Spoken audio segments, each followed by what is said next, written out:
संघर्ष हमारे जीवन में बहुत ज्यादा रहे हैं, लेकिन हमारी पढ़ाई को लेके हमारे बाबूजी ने कभी भी मतलब है कि कोई समझौता नहीं किया। उसके लिए उन्हें जो भी करना पड़ा। एक समय ऐसा था कि रहने के लिए घर नहीं था, तो फिर स्थिति ऐसी आई कि कैसे रहा जाए, मतलब कैसे क्या हो जाए। तो माँ लोग चली गई मामा घर, माँ और दोनों छोटी बहन। हम नहीं गए क्योंकि हमारी पढ़ाई थी। 5वीं कक्षा का मैं विद्यार्थी था उस समय। तो मुझे आज भी याद है कि एक आदमी केवल सहयोग के लिए लिया गया था और बाकी ईंट मैं पकड़ाता था। बाबूजी खुद कर नहीं लेते थे और खुद मिट्टी का गारा से बनाया गया घर है ये, और खुद ये सब किए थे।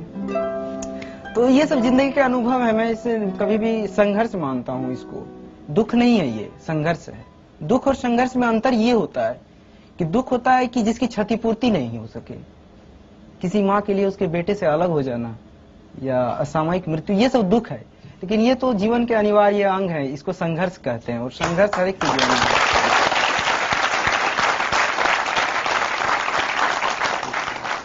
पिता ने आपको पढ़ाने के लिए अपने खेत बेचे भी हैं? जी हाँ, हमारी 80% खेत बिक चुके हैं।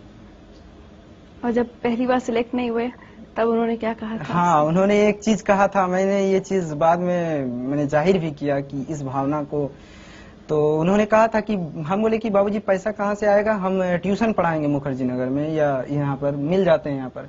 बोले कि नहीं, तुम ट्यूशन मत पढ़ाना और तुम अपनी पूरी पढ़ाई जो है अपने पढ़ाई पर ध्यान दो। धूप में मत चलना, ऑटो में चलना, क्योंकि धूप में चलोगे तो थक जाओगे और पढ़ाई पर इसका बुरा प्रभाव पड़ेगा। अरे तुम्हारे लिए तो हम अपनी किडनी तक बेच देंगे। तो ये एक ऐसी बात थी जो मतलब है कि इस तरह की ये भावना इतनी महान है कि इस भावना के कारण हम कभी भी मतलब अपनी पढ़ाई, अपनी कमिटमेंट से पीछे नहीं हटे। एक बात बताइए, आज अगर आपके पिता आपके सामने खड़े हों तो आप उनसे क्या कहना चाहेंगे? देखिए, मेरे बाबूजी तो अभी मेरे गांव में हैं और शायद अगर इस प्रोग्राम को वो देख रहे होंगे तो मैं उनसे यही कहूंगा कि मेरी सफलता से अलग आपके बेटे होने में मेरी सार्थकता है और बस इसी सार्थकता को जीवन भर महसूस करना चाहिए।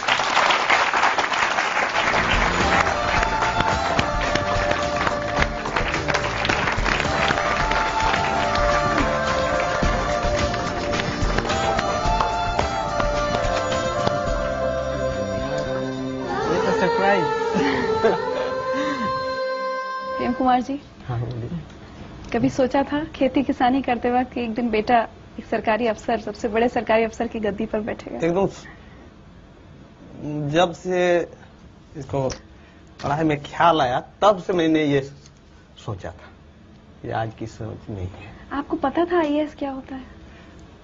आईएएस क्या होता है ये पता नहीं था, लेकिन अफसर जो होते हैं मेरी जिला के, हाँ। उसको तो देखे थे। हाँ, सही बात है। कभी अपने बेटे से ये नहीं कहा कि अरे तुम नहीं कर पाओगे, तुम कहाँ, मैं नहीं तुम्हारा खर्चा पढ़ाई का उठा पाऊंगा? मैं कैसे कह दूं, वो कभी नहीं सोचा। मैंने खर्चा उठाने के लिए तैयार था, मेरे पास जमीन थी, जमीन बेच कर देते। मेरे पिताजी ने मुझे मरने के बाद दिए। अब वो जमीन मैं इसको देता मरने के बाद, तो ये मैंने सोचा कि मरने के बाद क्यों मैं दूं, अब ये दे दे, और रहेगा तो बेटा का और नहीं रहेगा तो बेटा का। उधर देखिए। सिंघू जी बेटा कैसे हो? आप खाने पाने के ध्यान दीजिए। आप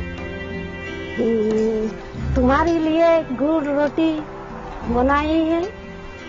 आप 3 दिन से ज्यादा खाना पीना का ध्यान दीजिए। आज तुम्हारे लिए हम दुल्हन खज के रखे हैं, रिश्ता तय हुआ है। खाना आपको तैयारी गुड़ रोटी है।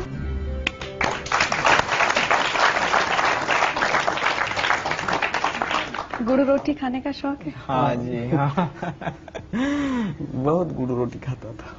आपसे सारे देश के पिता सीख लें, एक मिसाल कायम की है आपने कि किस तरह से एक पिता अपने बेटे से ये तक कहता है कि मैं ये नहीं कहेंगे कि कोई अपनी किडनी बेचे, लेकिन आपने एक मिसाल कायम की है कि अपना सब कुछ कुर्बान कर बेटे को पढ़ाया, खेत बेचे। आज जिंदगी लाइफ की तरफ से आपको सम्मानित किया जा रहा है।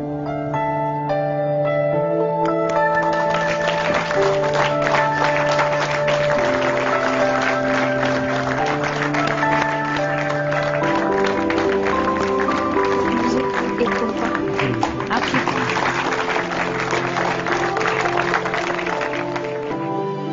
जैसे आईएएस बने ना, तो ये बोला यार थानेदार की नौकरी छोड़ देंगे क्या? मतलब ये था थानेदार ही ना छोड़े, साथ में साथ ये भी रख लिया।